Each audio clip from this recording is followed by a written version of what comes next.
Bem, parece que, pelo menos por enquanto, eu vou ter que gravar mais de um vídeo de resumo da semana, porque são tantas bombas que não vai dar para eu resumir tudo em 15 minutos em um só vídeo. Então eu estou antecipando aqui esse vídeo hoje, amanhã eu vou gravar outro, domingo eu gravo o meu vídeo tradicional, um pouco mais longo, com algumas reflexões, mas é por aí, tá bom? Muito bem. Eu separei aqui para esse vídeo, né, duas pautas importantes, né, que é, de novo, né, a questão da Venezuela e a nomeação da Iloana Szabó para fazer parte do Conselho Nacional de Política Criminal e Penitenciária pelo juiz Sérgio Moro. Muito bem.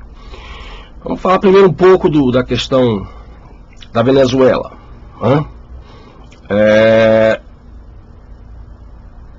Para mim o problema é o seguinte, inclusive saiu essa semana, né, está um certo desacordo entre os posicionamentos do Ministério da Defesa e o Ministério das Relações Exteriores.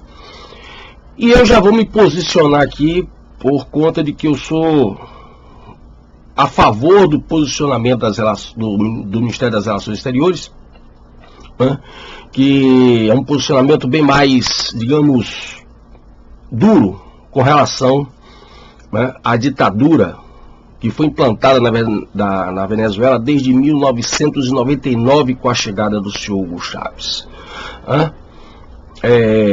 Eu já expliquei isso nos vídeos anteriores, os porquês, essa farsazinha aí de que o problema foi o petróleo da Venezuela, a queda do preço dos barris de petróleo, conversa fiada. E abre aspas, né, o pronunciamento aqui, uma nota aqui publicada,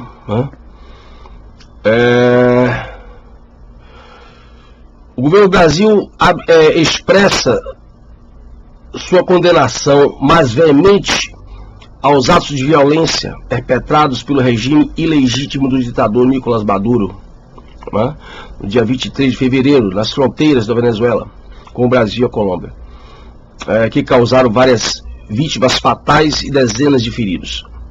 O uso da força contra o povo da Venezuela, que anseia por receber ajuda humanitária internacional, caracteriza de forma definitiva o caráter criminoso do regime Maduro. Trata-se de um brutal atentado aos direitos humanos que nenhum princípio do direito internacional remotamente justifica e diante do qual nenhuma nação pode calar-se. Então vamos lá. Rapidamente. Há muito tempo que eu estou engasgado com uma questão que hoje eu vou fazer a primeira fala. O desmonte das Forças Armadas no Brasil, ela começa com o governo do senhor Fernando Henrique Cardoso. E um pouco mais recentemente, uns 2 anos atrás para cá, eu comecei a me voltar mais para estudar a questão da doutrina da pátria grande, inclusive a partir do momento em que Dilma, no seu discurso de posse do 2º mandato, no Congresso Nacional, ela falou que iria acelerar a implantação do projeto Pátria Grande. E aí eu fui estudar, pesquisar, ler livros sobre essa doutrina, enfim.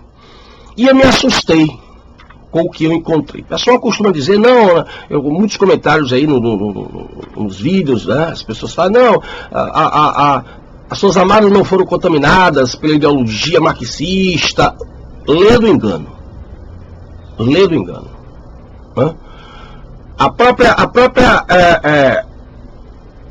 A criação das associações de praças, tal como nas polícias militares nos estados, já é um claro e evidente,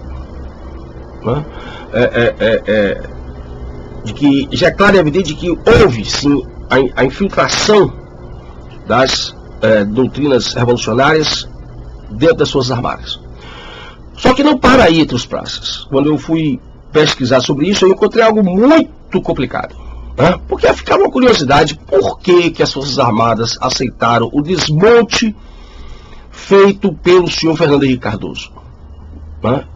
E a resposta, creia você ou não, aceite você ou não, a resposta é porque desde o tempo de Fernando Henrique Cardoso, muitos oficiais generais das três armas eram simpáticos à doutrina da Pátria Grande, que prega criar um mega Estado comunista na América Latina.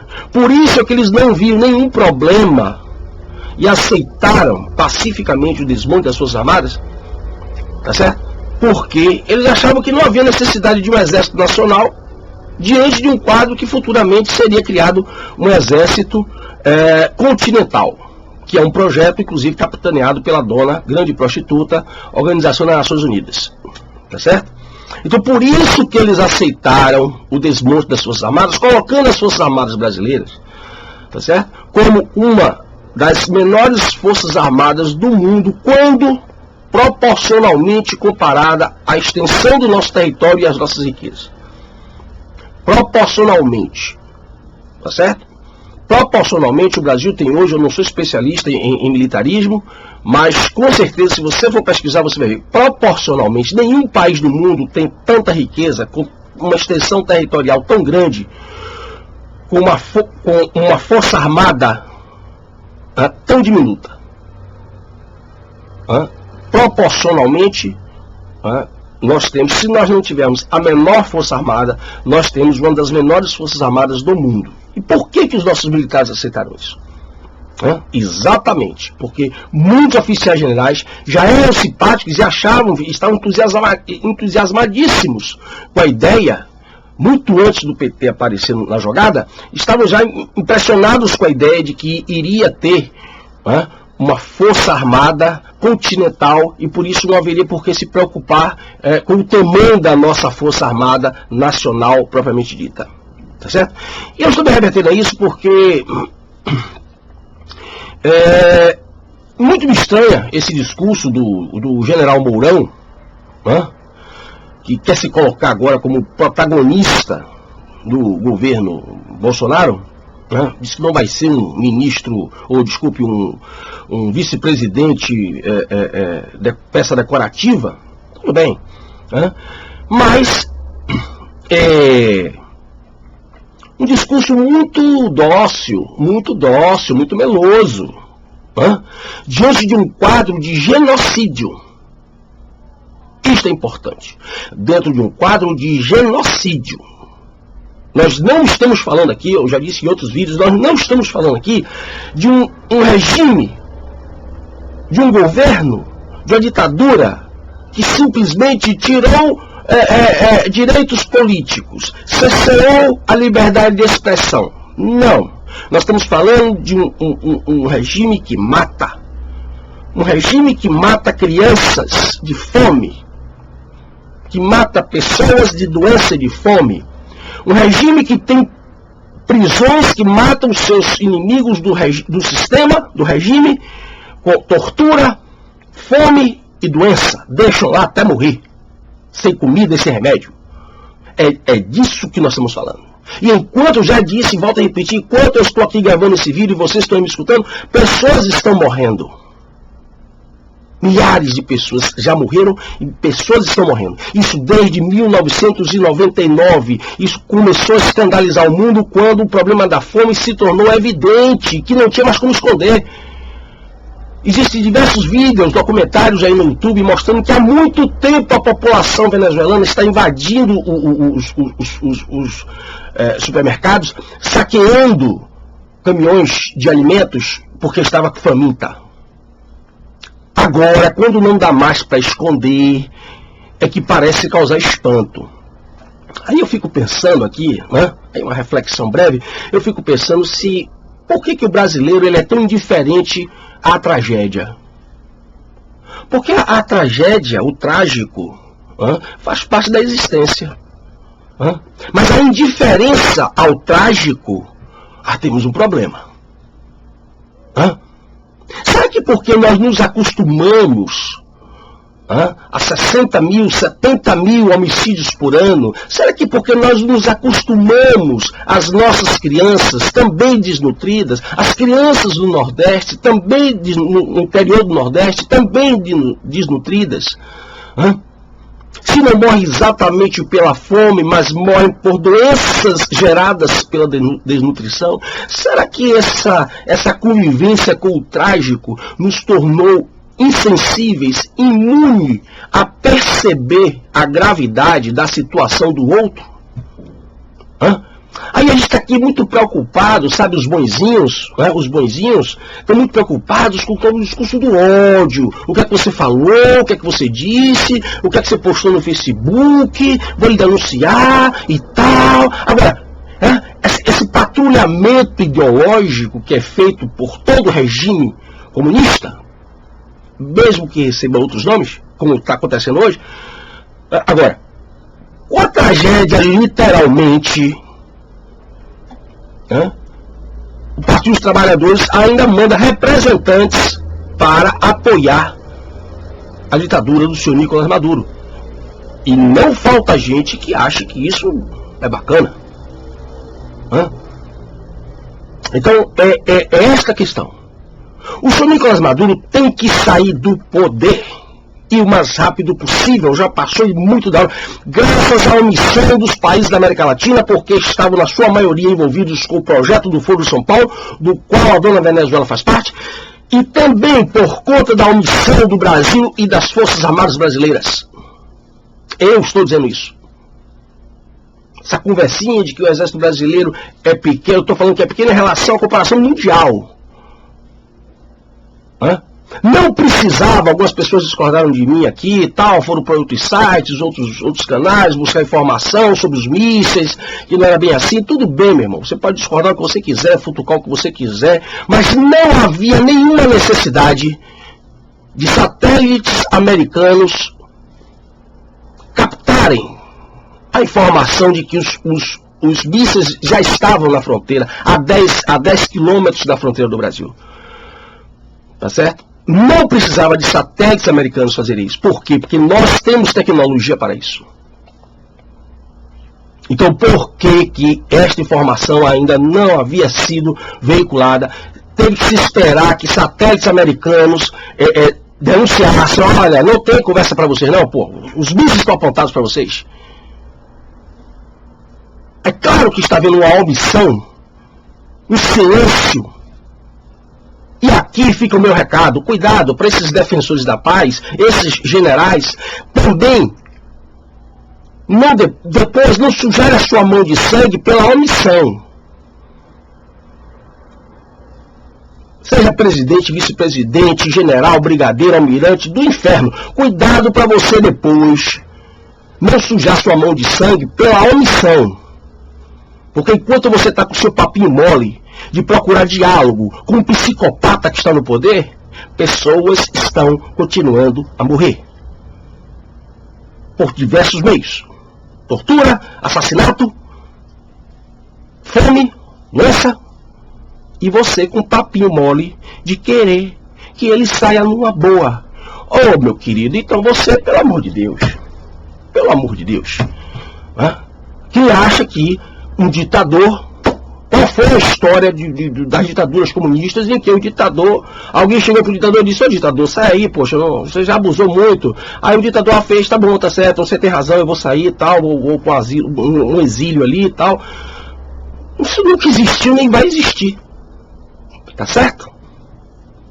Fica aí o meu protesto, tá certo? Contra essa diplomacia bufa, tá bom? Que o senhor general Mourão está fazendo. Aliás, até me decepcionando, viu, general? Me decepcionando, porque eu acreditava muito no senhor. Tá certo? O senhor general de exército, o senhor tem patente de general de exército, o senhor chegou à mais alta patente do exército brasileiro. O senhor é PQD, o senhor é infante. Tá certo? O senhor é selva. O senhor devia honrar todas essas instruções, e essa farda que o senhor veste, e essa patente que o senhor tem. Porque eu esperava do senhor quando eu vi o Bolsonaro escolher o senhor para vice-presidente, tá certo? Eu fiquei muito satisfeito. Mas agora, eu estou muito decepcionado com o senhor. Não me arrependo de ter votado no Bolsonaro nessa, com esse papo mole aí de infiltração esquerdista nas redes sociais, dizendo que se arrepender de ter Bolsonaro. Conversa fiada. Porém, eu esperava mais do senhor. Eu esperava do senhor uma atitude de um estrategista. O senhor é um militar, o senhor é um estrategista, o senhor não é diplomata. Deixa a diplomacia para quem é diplomata. Tá certo? O senhor não é diplomata, o senhor não foi preparado para isso. O senhor é estrategista. Tá bom? Então pegue seu fuzil, vá lubrificar seu fuzil, tá bom? E esperar a hora. Não esqueça, meu general. Verás que um filho teu não foge à luta. Viu? Faça honrar o nosso hino nacional. Tá bom? A segunda questão, né, eu também estou meio estressado com isso. A segunda questão foi a nomeação, né, pelo admirável, continuo admirando o juiz Sérgio Moro, né, parar com esse negócio de que porque o cara fez uma coisa errada ali, pronto, aí descamba tudo, não presta mais, nada disso. O juiz Sérgio Moro ainda é, na contemporaneidade, um dos nossos heróis nacionais, mas pisou na bola, né, quando nomeou esta senhora, a Iloana Sabó, da ONG Igarapé, para fazer parte do Conselho Nacional de Política Criminal e Penitenciária. Muito bem. Este meu canal, ele tem uma especialidade, e daí eu vou fazendo as minhas reflexões, os meus vídeos, aulas, etc. Teoria revolucionária. Por que eu sempre tive essa preocupação? Porque esse é o centro do perfil do meu canal. Porque, meu querido, minha querida, pós-modernidade é revolução em andamento. Não existe nada no chamado pensamento pós-moderno que não seja teoria revolucionária aplicada e hoje em dia em grande estilo. Aí saiu aqui, foi publicado aqui no Twitter, uma nota, um comentário desta senhora, que é um perfeito ensino do que é a dialética revolucionária e como os próprios esquerdistas, do qual ela faz parte, a ONG Igarapé, e ela mesma, é uma longa-manos do grande globalista, o senhor Jorge Soros, da Open Society do senhor Jorge Soros, assim como diversas outras ONGs que trabalharam com o desarmamento aqui no Brasil. E aí ela fala aqui, e rapidamente, ela fala aqui que, olha como ela diz aqui, primeiro ela faz aí 24 de outubro de 2018, ela faz como sempre, aquele cenário trágico que se Bolsonaro fosse eleito, o mundo ia se acabar.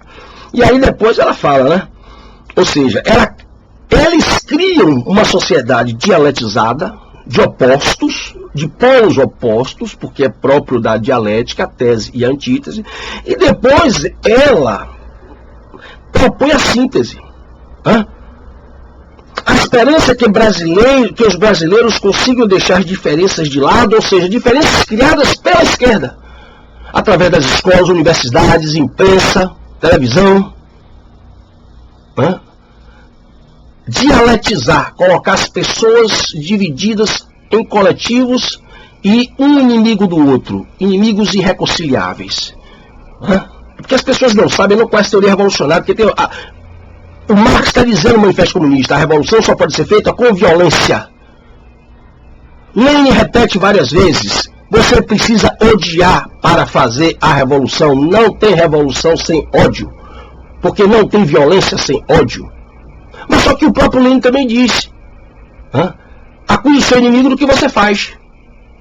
Aí eles fomentam o ódio no seio da sociedade, eles fomentam uma sociedade toda rivalizada, e depois eles acusam o inimigo do discurso do ódio. E aí como ela propõe aqui, deixar diferenças de lado e focar em nossos objetivos comuns, a síntese. A polarização cega. Sim, mas quem criou a polarização dentro da sociedade brasileira e está espalhando pelo mundo todo? Quem foi que colocou negros e brancos um contra o outro, héteros e homo, um contra o outro, homens e mulheres um contra o outro? Quem foi que fez isso no Brasil? Conseguir atravessá-la, ou seja, chegar à síntese, e enxergar com o coletivo, a síntese só pode resultar numa sociedade comunista. O coletivo. Caminhando juntos, o coletivo. Não existe consciência individual.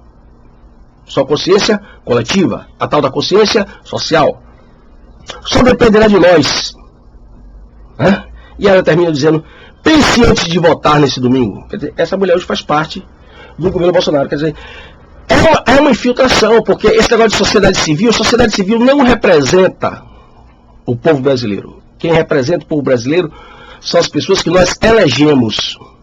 Esse discurso de sociedade civil, esse conceito de sociedade civil gramsciano, o conceito de sociedade civil não é criado por Gramsci, ele vem desde pelo menos lá o século XVII, pelo menos o século XVII, e você tem, no sentido moderno, e você tem aí essa adaptação gramsciana do conceito de sociedade civil aos modos neomarxistas.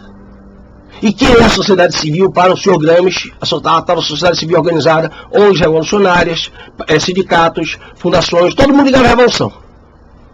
E eles se arvoram da patente de estarem representando uma sociedade que nunca perguntou a eles nada, nunca pediu a eles nada, nunca... Então, e outra, a lei não obriga que tenha ninguém, a sociedade civil, esse problema da sociedade civil que está repleto em diversas leis brasileiras, até lembra a própria lei de diretrizes básicas da educação brasileira, altamente gramsciana, assim como outras leis também, inclusive ligadas à administração pública, à gestão pública, que é exatamente a porta aberta para a entrada destas organizações revolucionárias chamadas, apelidadas, no sentido gramsciano, de sociedade civil organizada. Então, aí o senhor Sérgio Moro, de fato, ele pisou na bola, continua ilustre e merecedor de todo o meu respeito, mas pisou na bola. E é por isso que eu digo, gente, tem que conhecer a teoria revolucionária. Se você não conhecer a teoria revolucionária, você vai virar, tá certo? O patinho do tiro ao alvo, tá bom? O esquerdista só vai fazer mirar em você e puxar o dedo. Você vai virar o patinho lá do tiro ao alvo. Tá certo? Então é preciso conhecer a teoria revolucionária, porque a pós-modernidade é teoria revolucionária aplicada, teoria revolucionária em andamento. Não adianta, você pode ter um currículo brilhante, mas se você não conhece a teoria revolucionária, você corre o risco de virar o patinho do tiro ao alvo. Tá bom, meu querido, minha querida? Muito obrigado pela sua atenção. Amanhã eu vou gravar outro vídeo com outras questões, porque tá um negócio sério. Você não para, é bomba atrás de bomba e aí não dá para eu gravar um vídeo só por semana, não vai dar não. Tá bom? Muito obrigado pela sua atenção, divulgue esse vídeo, divulgue o meu canal, ajude a divulgar. Outras pessoas podem estar precisando dessa informação, tá bom?